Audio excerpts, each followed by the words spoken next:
Welcome to the Broadway.com show filmed right in the heart of New York's theater district. I'm Beth Stevens. And I'm Paul Wontorek. This week we hit the red carpet on opening night of Angels in America. Chat with Katharine McPhee about making her Broadway debut in Waitress and more. And later, Elena Shadow, the star of the K&I National Tour, performs a happy tune from the Rodgers and Hammerstein classic. But first, let's get started with the news. What's the buzz, Paul?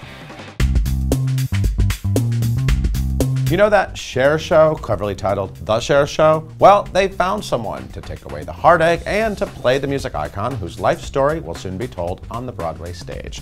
Two-time Tony nominee Stephanie J. Block will be singing the hits and wearing the Mackie as one of the three actresses playing the one-named wonder.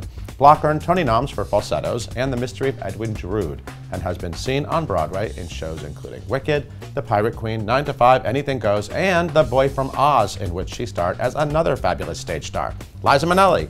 The Cher Show will play Chicago's Oriental Theater starting June 12th for a 5-week run and will open on Broadway at the Neil Simon Theater this fall. Liza and Cher aren't that different, are they? I mean, they're both Oscar winners, they've both been on Broadway, they're gay icons. There's one big difference. What's that? I've never seen Liza's ass. There's a new crop of screen-to-stage adaptations on the horizon, so let's take a closer look. A musical based on the 1988 Tim Burton movie Beetlejuice will play a pre-Broadway engagement at Washington, D.C.'s National Theater in the fall. The spooky show is about a recently deceased couple who enlist a crazy ghost to scare off the new tenants in their home. The production features a book by Anthony King and Scott Brown and a score by Eddie Perfect. Alex Timbers will direct the show and casting will be announced at a later date.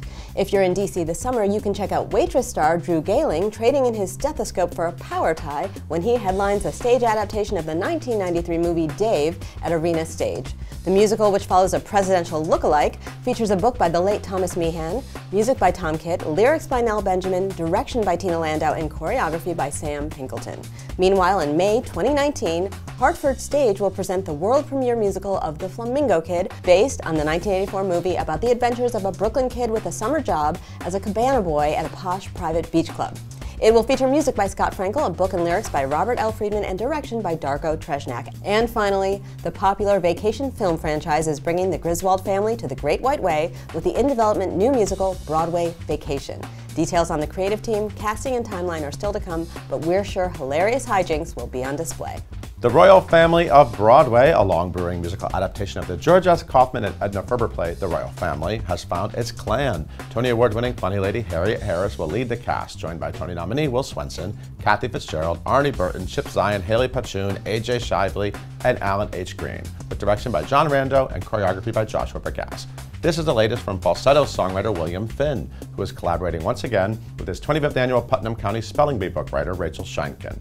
Telling the story of a very grand theatrical family, the Royal Family of Broadway will play Barrington Stage Company in the Berkshires from June 7th through June 30th. Is Broadway next? Let's put it this way, every producer in town will be in Pittsfield, Massachusetts to catch this one. This is based on the Barrymore family. Are there any other grand theatrical families? Well, there are the Redgraves, the Roths, the Keenan Bolgers, the Fosters, and the original cast of Rent. Dee Snider of Twisted Sister fame will be a special guest star in the new Broadway spectacular Rocktopia. He joins the show, which mixes hard rock and classical music, from April 9th through the 15th. Known for his chart-topping, ear-splitting songs I Wanna Rock and We're Not Gonna Take It, Snider is also a Broadway alum. He appeared as Dennis in the Tony-nominated musical Rock of Ages. Other Rocktopia guest stars include Train frontman Pat Monahan, who appears in the show through April 8th, and Cheap Trick lead singer Robin Zander, who joins from April 23rd through the 29th. Tony and Emmy winner Stockard Channing is heading back to the New York stage. She is bringing her acclaimed performance in Alexi K. Campbell's Apologia, seen last year in London's West End, to Off-Broadway's Laura Pels Theatre as part of the Roundabout Theatre Company's fall season. In the drama, Channing plays a former radical activist turned celebrated art historian whose family almost splits apart when she announces plans to publish her memoirs. Three-time Obie winner Daniel Aukin will direct Channing, well-loved for roles like Rizzo in Grease, Weezer in 6 Degrees of Separation, and Polly in Other Desert Cities for the run, which will start September 27th and go through December 16th. Additional casting will be announced at a future date. Two exciting and very different shows are returning to the London stage. Orlando Bloom will star as the murderous detective in Tracy Letts' dark thriller Killer Joe, directed by Simon Evans. Look for the Lord of the Rings and Pirates of the Caribbean star at Trafalgar Studio 1 from May 18th through August 18th. Meanwhile, Tony Kushner and Janine Tesori's Tony-nominated and Olivier-winning musical Caroline or Change is transferring from the Hampstead Theatre, where it is currently playing, to the West End's Playhouse Theatre. The revival, directed by Michael Longhurst, will feature Olivier winner Sharon D. Clarke reprising her powerful turn in the musical's title role. Its limited engagement will run from November 20th through February 9th. When we come back, we chat with Michael Cera, Chris Evans, and more on opening night of Lobby Hero. Catch up with Glenda Jackson and the stars of Three Tall Women and more. This week on Broadway.com, Victor Garber gushes about his Hello Dolly co-star Bernadette Peters on Show People. My Fair Lady leading man Harry Haddon Payton tells us all about his stage start and more. SpongeBob is brilliant, dazzling and boldly theatrical, and one of the best Broadway shows of the year. SpongeBob SquarePants. Hey, this is John Legend, and you're watching the Broadway.com show. Tony Kushner's Angels in America is back on Broadway. We hit the red carpet on opening night of this hotly anticipated revival to chat with stars Andrew Garfield, Denise Gough, and more about how it feels to bring this epic masterwork back to the boards 25 years later. Today was like, everyone was like, it's here! It feels amazing to have brought the show back to Broadway after 25 years. It's a dream come true for me to be able to do this play here and to feel the way the American audiences respond. It's moving, it's electric. I feel very, very thankful. I think it's a really good moment for the play to be back at New York. I couldn't possibly have asked for a better director, better designers, and a better cast. They're just phenomenal and heroic. The landmark play follows a number of characters affected by the AIDS crisis in the 1980s, making it a deeply compelling record of a tragic time. I had really only come out of the closet about 2 or 3 years before I started working on Angels. I was coming out during the first years of the AIDS epidemic. It was a complicated time. I was horrified by the election of Ronald Reagan and then his re-election. Roy Cohn died right when I was starting to think, what do I want to write a play about? And I read his obituaries and thought, oh, this makes me really uncomfortable. That's a good place to go. What happened in the gay community was like a Holocaust, and it was shrouded in shame, and that shame was then projected onto all of those men who died and everyone who surrounded them. It's never going to go out of fashion to pay homage to those people.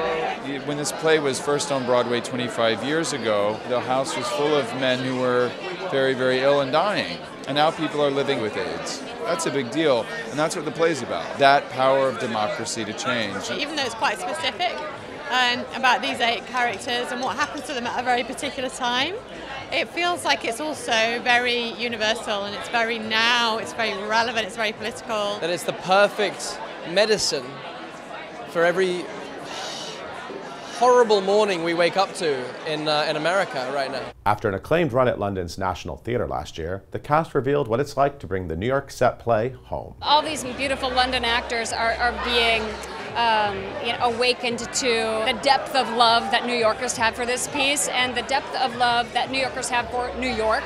It's been fun to watch them say, oh my gosh, they got that joke, they love that joke. I'm like, yeah, they love that joke, yes. It's your play, and we are extremely privileged to be doing it. I've heard there are people in the audience who are like talking along with the play, annoying their neighbors, and I love it. I'm just like, yeah, because it's like a New Testament. It's like the gay New Testament. The cast also touched on what it's like to perform, sometimes for almost 8 hours in one day, in the epic two-parter.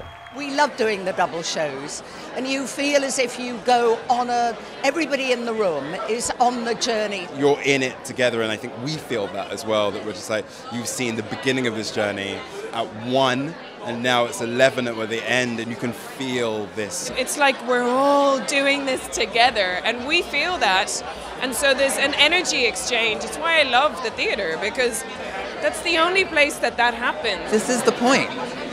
This is why we make theater, and this is why we come to theater. It doesn't get better than this.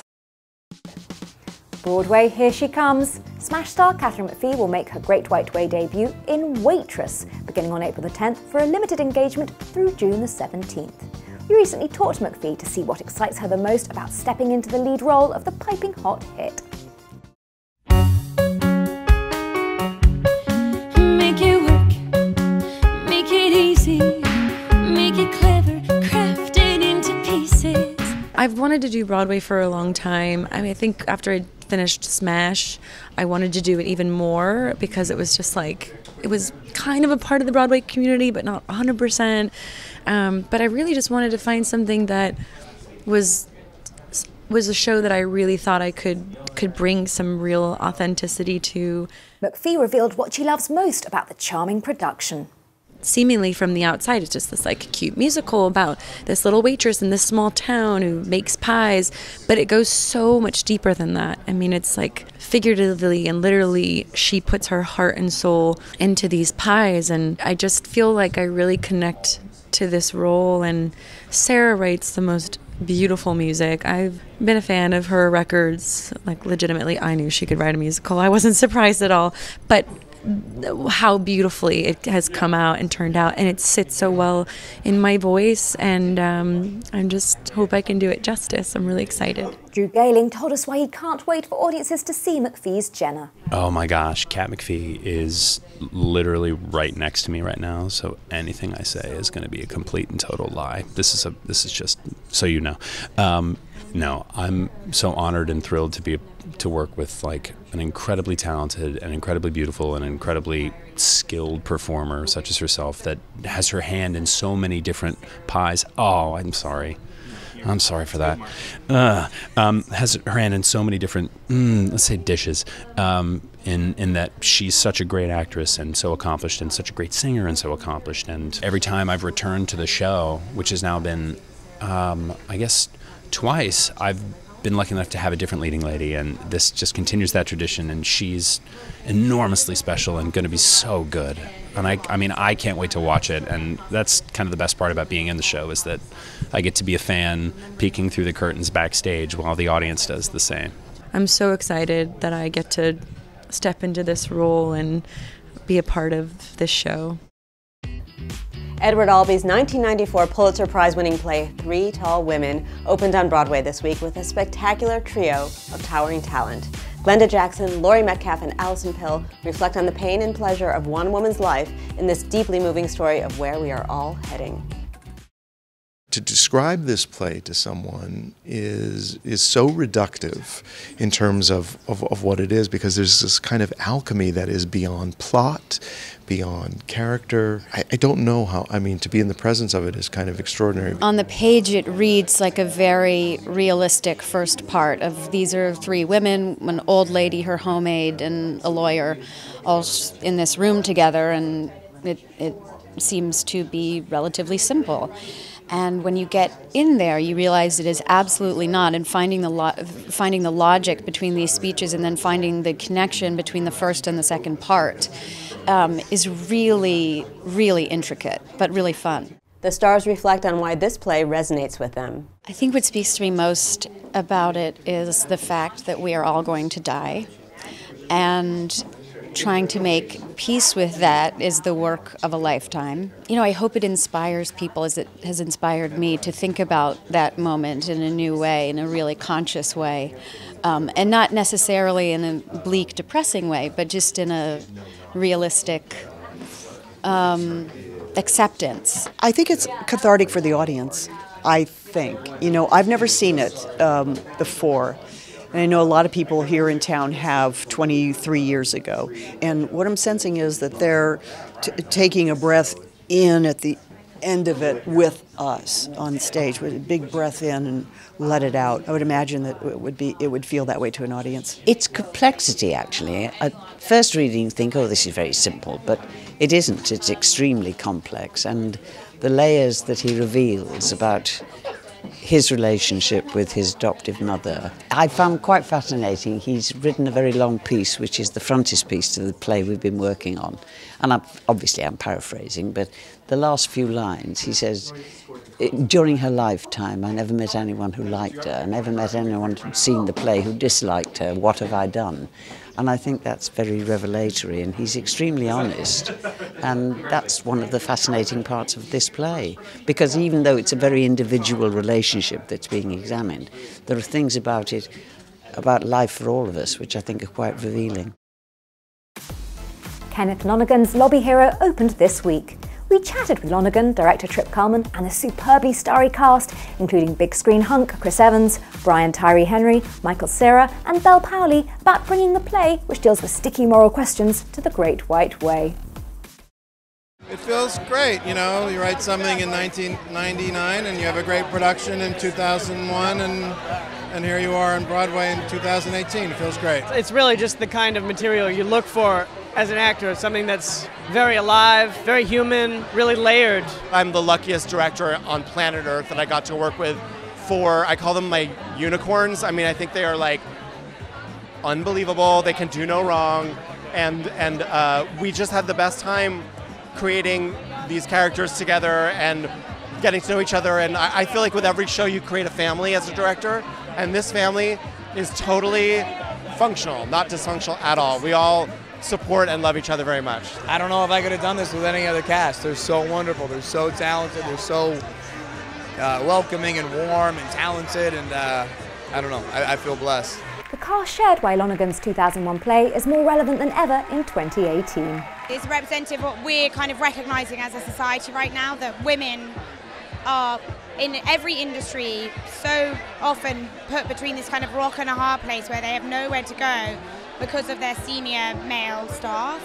And that's the kind of main reason that I wanted to do it, is because I think the Me Too movement is so much about the film and TV industry, and this was like actually showing like a woman she's a cop and she's in exactly the same position. The story is relevant and going on right now. You've got the Me Too movement, Black Lives Matter, you've got everything going on right now, and the fact that this man wrote this 20 years ago lets me know a little bit that he's a witch. Like there must be like some kind of like, he's a warlock, there's something weird about it. But it allows us to have the conversations.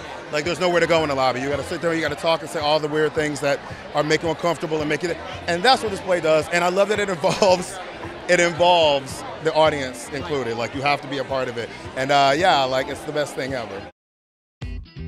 When we return, we catch up with the King and I National Tour star Elena Shadow.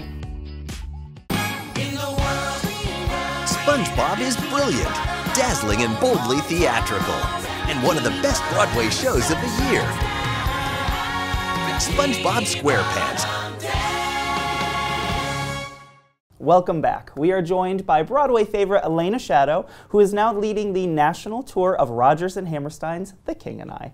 Thank you so much for joining us, Elena. It's so great to see you. Thank you for having me. Of course. Thank you. So tell me, why did you want to be a part of this acclaimed production? Oh, well, there are several reasons, but it's really a dream role, I think, for any woman actress. You know, I started out as singing a lot of ingenue roles and playing very amazing roles for younger women. And as I grow up and, you know, become a woman, this role is that role. Right, right. Do you know what I mean? Absolutely. It's an iconic, strong, leading female character, and it's something that challenges you as an actor. Yeah, and what do you love most about playing Anna?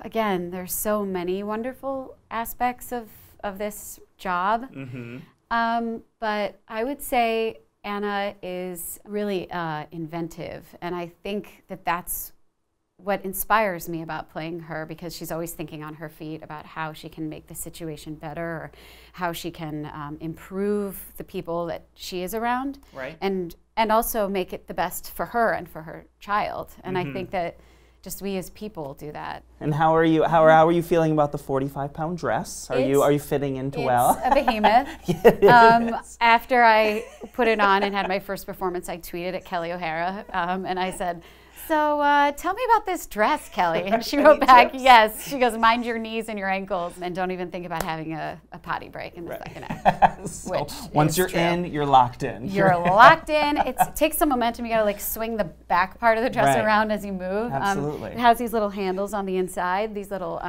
bamboo handles. That's how big it is. It's 5 that you need 5 handles skirts inside. underneath. Yeah, it's gigantic. What is something that in your process of researching Anna and this show, and now that you've been playing her, what's something that she has taught you? I think I didn't realize that this show, being written in the 50s, was so incredibly progressive. And it has reinvigorated in me certain feelings about like equality, and not that I ever forgot about them, but it just is really reinforcing it. And what's still blowing my mind, again, is the fact that it was written in the 50s. In addition to what those lessons the show is teaching, why do you think this show appeals to so many and is so acclaimed? It directly addresses certain issues that are human concerns about equality, about communication, about kindness. But also, I mean, the music is amazing. There's a ship? I believe there's a boat. That's why it's popular, which is, it's really incredible. cool. It's amazing. But I think, you know, the score is really extraordinary. Yeah. And to hear it fleshed out the way it is every night is, it's really stunning, and it really washes over you. It's a really special show, the script, the score, and there are really cute children in it. They're like so cute. They're cute children. They're, so yeah, often. everybody, Well, I know. And you brought up the score. What is it like singing these iconic Rodgers and Hammerstein songs every night? It's really, really overwhelmingly wonderful. It's, I don't know, they're so well known, I feel like, that sometimes I'm like, I will never live up to whatever you want me to be doing right now. But I feel like if you can act your way through them, which is the beautiful thing about Rodgers and Hammerstein, is that they're so well written for actors, for people who are singing actors, that you don't have to do a lot, you know? And so there's a freedom in that. And speaking of these songs, you are going to take some time for us today and sing a little something for us. What are you going to sing for us? I am. I'm going to sing Whistle a Happy Tune. Fantastic. And we're going to say prayers that my whistle works. Absolutely. Well, thank you so much, and I can't wait to hear it. My pleasure. Whenever I feel afraid, I hold my head erect and whistle a happy tune so no one will suspect I'm afraid. While shivering in my shoes, I strike a careless pose and whistle a happy tune, and no one ever knows I'm afraid. The result of this deception is very strange to tell, for when I fool the people I fear, I fool myself as well. I whistle a happy tune, and every single time the happiness in the tune convinces me that I'm not afraid. Make believe you're brave, and the trick will take you far. You may be as brave as you make believe you are.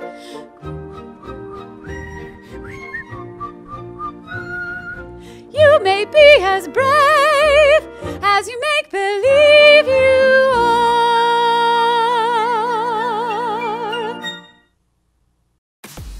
When we come back, a thrilling performance from Broadway's Rocktopia. SpongeBob is brilliant, dazzling and boldly theatrical, and one of the best Broadway shows of the year. SpongeBob SquarePants. Hi, I'm Audra McDonald, and you're watching the Broadway.com show. Just kidding, my name's Taylor Trench. Thank you for watching the Broadway.com show. We leave you with the performance of the Styx classic Come Sail Away from Rocktopia, now open on Broadway. See you next week.